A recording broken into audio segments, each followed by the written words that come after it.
Hey y'all, what's good, beautiful people? It's your girl Tay, and I'm here yet again with another update video. So today is Saturday, January the 23rd, and we're just going to dive in a little bit deeper about all the conversations that are going on regarding stimulus, this new $1,400 stimulus, recurring monthly payments, and just everything, all things stimulus, okay? So definitely make sure you guys smash that like button, comment down below, subscribe if you haven't already, plus push your post notification bell button so that way anytime I upload a video, you will be notified. So jumping right into it, one of the things that I found yesterday to be interesting is that anonymous sources say, okay, the White House or somebody in the White House is asking or trying to get Biden to do recurring monthly payments of the newly proposed child tax credits. Now, I actually talked about this in a previous video where they wanted to do child tax credits, an increase of the child tax credits of $3,600 for children under the age of 6, and then $3,000 for children 6 to 17, okay? But what they want to do with that is give us an advance on that. So we will be paid out for, I'm assuming, okay? I really don't have all the literature for this, but I'm just trying to put it together in my head. If this is an advance, meaning this would go into effect next year, so we will receive those credits in the year 2022 for tax year 2021, if that makes sense. But what they want to do is give us $300 a month for children under the age of 6, and then $250 a month for children 6 to 17 for 12 months. Again, it's just speculation, hearsay from anonymous sources. So I would definitely wait to see the hard copy, see if anything is going to come from this. It definitely sounds like a good idea, but then we have to wonder with everything else that's already going on with the IRS concerning the stimulus payments, that they're already having difficulties getting out there, which I'm going to jump into in just a moment, on top of the fact that now they have delayed the taxes. They're going to be doing the taxes, and even though they're saying that they're caught up and they're ready, now they have to implement yet another payment. How are they going to get that to us? Are they going to do debit cards? We don't know. So, I mean, I definitely will wait to see more information on this before I get excited. Okay. Another thing that we've also heard before that has also resurfaced is buying herd immunity. Okay. One Republican congressman suggests giving stimulus checks to those who receive the vaccine. This is Republican Steve Stivers of Ohio. I hope I'm saying his name right. But he suggests that they will get something for the money that they're giving to the American people. My issue with that is, first of all, it's not his money or their money. Last time I checked, they were getting paid off of the work that's coming from the American people, our taxes, the stuff that they take out of our check that a lot of us don't even understand why it's coming out of our check to go to these anonymous sources or whatever, you know what I mean? And the only way you can get that back at the end of the year is if you have children or if you have a really good tax preparer. So that's my one thing with that.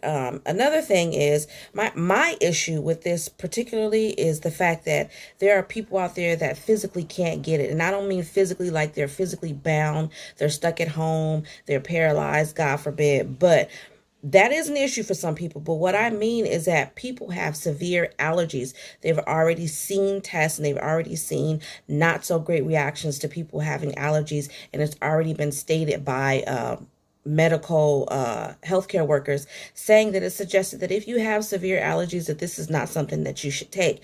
I'm not one of them, but I do have a child that does have severe allergies. I mean, we're talking about a child who I can't give a bowl of ice cream to, not only because she's allergic to milk, but because of the fact that the ice cream is so cold that affects her lungs and she ends up having a really bad asthma attack. Okay, I've given her, I know I'm going off on a tangent, you guys, but just, just so that you guys can understand where I'm coming from, that's my only thing with this. I think that they're going to see a lot of pushback, hopefully from the president himself, but definitely from the American people, because there are some people that just genuinely don't want to take the vaccine. So moving on, right after I posted my video yesterday, there were 2 more executive orders that were signed by President Biden focused on expanding food assistance and delivering stimulus to very low income Americans. And by that, I mean Americans that have not received the stimulus checks because they don't normally file taxes. So that's what I was kind of touching on earlier in the video. There are about 8 million people that still have not received their taxes. So Biden is trying to work with the Treasury Department to see about getting getting them to create better online tools so that they can claim their payments, conduct additional outreach efforts to ensure that households that may not file taxes know how to get the stimulus payments, and accelerate delivery to the estimated 8 million people who have not yet received their stimulus payments. Okay.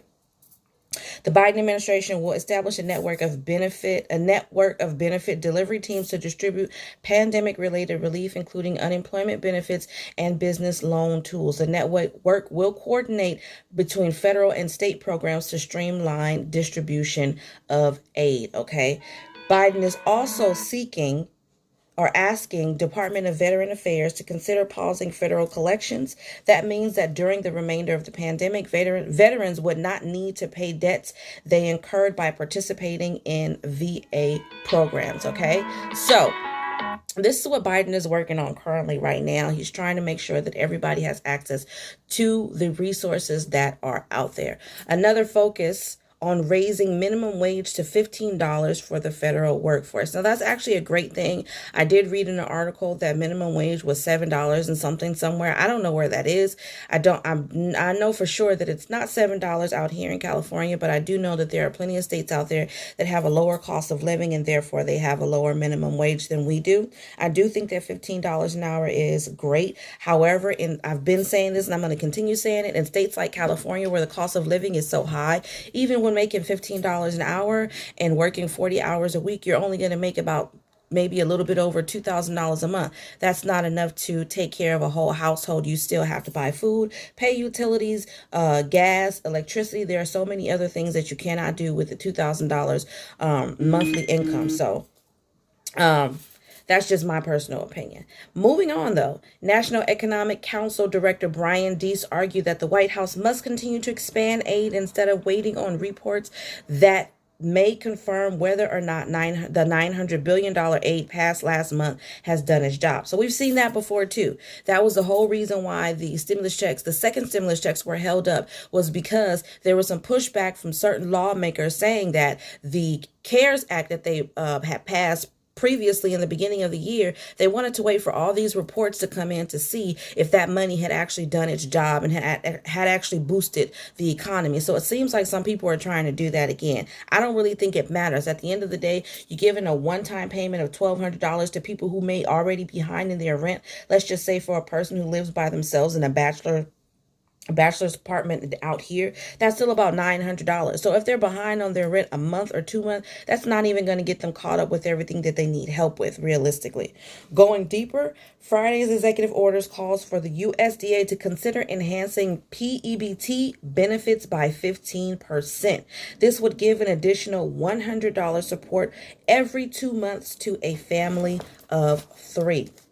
The orders also seek to boost food stamp benefits for about 12 million Americans who did not benefit, from an earlier increase in emergency allotments. The order would increase benefits for a family of 4 by 15% to 20% per month, also extending current relief measures of the 15% increase from June to September.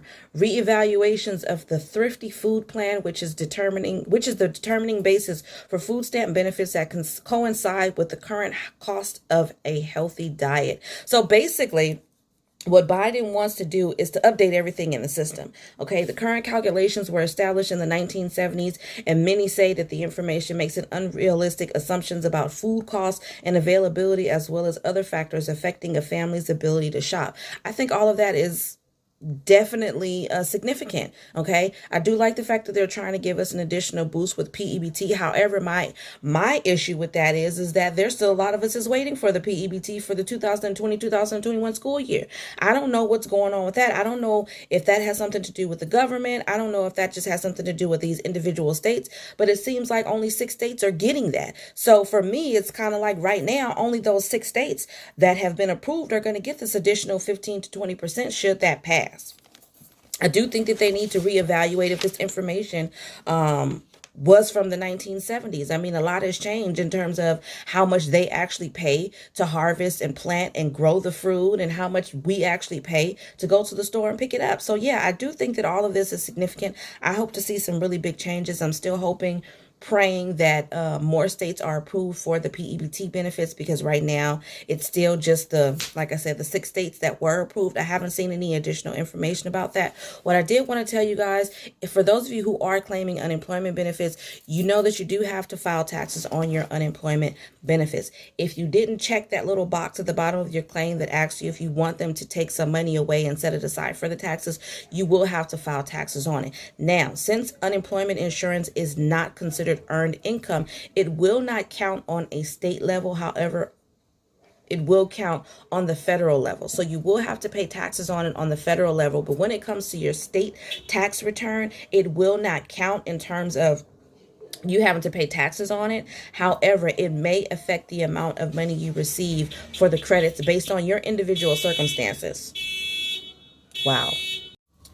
Sorry about that, you guys. Can't control what's going on outside of my house. But anyways, like I was saying, you will have to pay taxes on your unemployment benefits that you receive. So you guys make sure that you are prepared for that. I know that if you go to these major tax preparer offices like H&R Block, Intuit, Jackson Hewitt, that they have the option where you can have them take out the fee and all of that from your taxes. You don't have to have money out of pocket, but I just want you guys to be prepared for those of you who are filing unemployment for the very first time. As well as that, I wanted to let you guys know about some of the updates that have been going on for California Unemployment Department website. Okay, so a lot of you guys have been seeing certain things asking you to reopen your claim. Do not reopen your claim.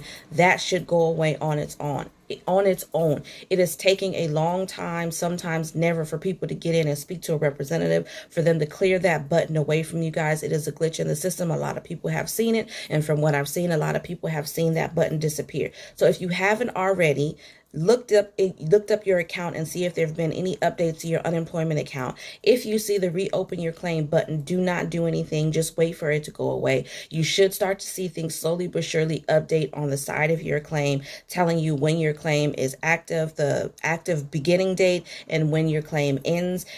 You should have updates in terms of how much your claim balance is.